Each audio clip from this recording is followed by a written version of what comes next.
ഇന്ന് ഞാൻ ഇവിടെ ചെയ്തെടുക്കുന്നത് നല്ല സോഫ്റ്റും അതുപോലെ നല്ല ടേസ്റ്റുമുള്ള ഉപ്പുമാവാണ്. ചില ഇൻഗ്രീഡിയൻസ് ഒക്കെ ഇത് ചേർക്കുന്നുണ്ട്. അതൊക്കെ ചേർത്തുണ്ടാക്കി കഴിഞ്ഞാൽ നല്ല സോഫ്റ്റോടെ ടേസ്റ്റോടെ ഉപ്പുമാവ് ഉണ്ടാക്കിയെടുക്കാം. അതിനുവേണ്ടി ഞാൻ 1 കപ്പ് റവയാണ് എടുത്തിരിക്കുന്നത്. ഇതുപോലത്തെ ഒരു കപ്പിലാണ് റവ എടുത്തിരിക്കുന്നത്. 1 ക്യാരറ്റ്, 1 സവാള, ഒരു ചെറിയ കഷ്ണം ഇഞ്ചി, 3 പച്ചമുളക് എടുത്തിട്ടുണ്ട്. ഒരു സോസ് പാനിലോട്ട് 1.25 കപ്പ് വെള്ളം ഒഴിച്ച് കൊടുക്കാം. 1 കപ്പ് റവയ്ക്ക് 1.25 കപ്പ് വെള്ളമാണ്.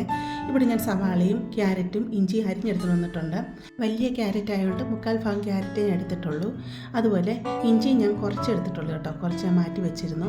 ഇതിലൂടെ നമുക്ക് ചോപ്പറിലോട്ടിട്ട് ചെറുതായിട്ടൊന്ന് അരിഞ്ഞെടുത്തുകൊണ്ട് വരാം. ചോപ്പറിലേക്ക് ചെറുതായിട്ട് കൊത്തി അരിഞ്ഞെടുക്കുക. ഈ രീതിയിലാണ് ഇത് അരിഞ്ഞെടുത്തിരിക്കുന്നത്. പച്ചമുളക് 2ആയിട്ട് ഇതിലോട്ട് കീറിയിട്ട് കൊടുക്കാം.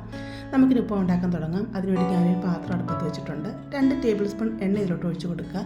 ഞാൻ ഇതിലോട്ട് 2 ടേബിൾ സ്പൂൺ കപ്പലണ്ടി ഇട്ട് കൊടുക്കുകയാണ്. പച്ചക്കപ്പലണ്ടിയാണ് കേട്ടോ. നമുക്ക് തീ മീഡിയത്തിലിട്ടുകൊണ്ട് ഇത് വറുത്തെടുക്കാം. കപ്പലണ്ടിക്ക് ആവശ്യത്തിനുള്ള ശകല ഉപ്പും കൂടി ഇതിലോട്ട് ഇട്ട് കൊടുക്കാം. കപ്പലണ്ടി കരിഞ്ഞു പോകരുത്, അത് പ്രത്യേകം ശ്രദ്ധിക്കുക.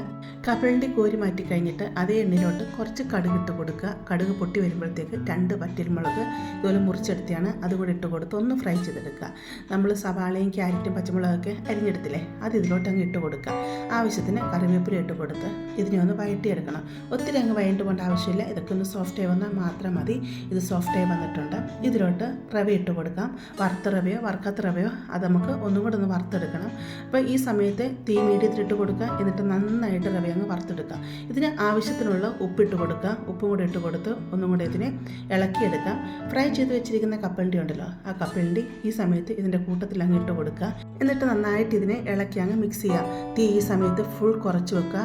വെള്ളം അപ്പുറത്ത് അടപ്പ് വെച്ചിരുന്ന് നല്ലതായിട്ട് തിളച്ച് വന്നിട്ടുണ്ട്. വെള്ളം ഫുള്ളായിട്ട് ഇതിലോട്ട് അങ്ങ് ഒഴിച്ചു കൊടുക്കുക. എന്നിട്ടൊന്ന് ഇളക്കിയെടുക്കുക. ഇതിലോട്ട് 2 ടേബിൾ സ്പൂൺ തേങ്ങ ചിരുകിയത് ഇട്ട് കൊടുക്കുക. 1 ടീസ്പൂൺ നെയ്യും കൂടി ഈ സമയത്ത് അങ്ങ് ഇട്ട് കൊടുക്കുക. എന്നിട്ട് നല്ലതായിട്ട് ഇതിനെ ഇളക്കി മിക്സ് ചെയ്യുക.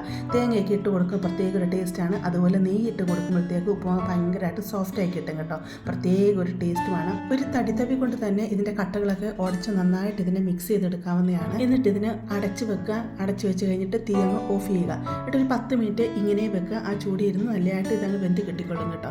അപ്പോൾ 10 മിനിറ്റ് ആയിട്ടുണ്ട്. ഉപ്പുമാവ് തുറന്ന് നോക്കി നല്ല സോഫ്റ്റിലും നല്ല ടേസ്റ്റോടു കൂടി ഉപ്പുമാവ് റെഡി ആയിട്ടുണ്ട്. ഉപ്പുമാവ് എപ്പോൾ കഴിക്കുമ്പോൾ ചൂടോടുകൂടി തന്നെ കഴിക്കാൻ ശ്രദ്ധിക്കുക. ഇത് നല്ല സോഫ്റ്റാണ് കേട്ടോ. അതുകൊണ്ട് തന്നെ പഴത്തിൻ്റെയോ ഒരു കറിയുടെയോ ഒന്നിൻ്റെ ആവശ്യമില്ല. ഇങ്ങനെ കഴിക്കാൻ തന്നെ നല്ല ടേസ്റ്റാണ്. ഇങ്ങനെയല്ല നിങ്ങൾ ചെയ്യുന്നെങ്കിൽ ഇങ്ങനെ തീർച്ചയായിട്ടും ട്രൈ ചെയ്ത് നോക്കുക.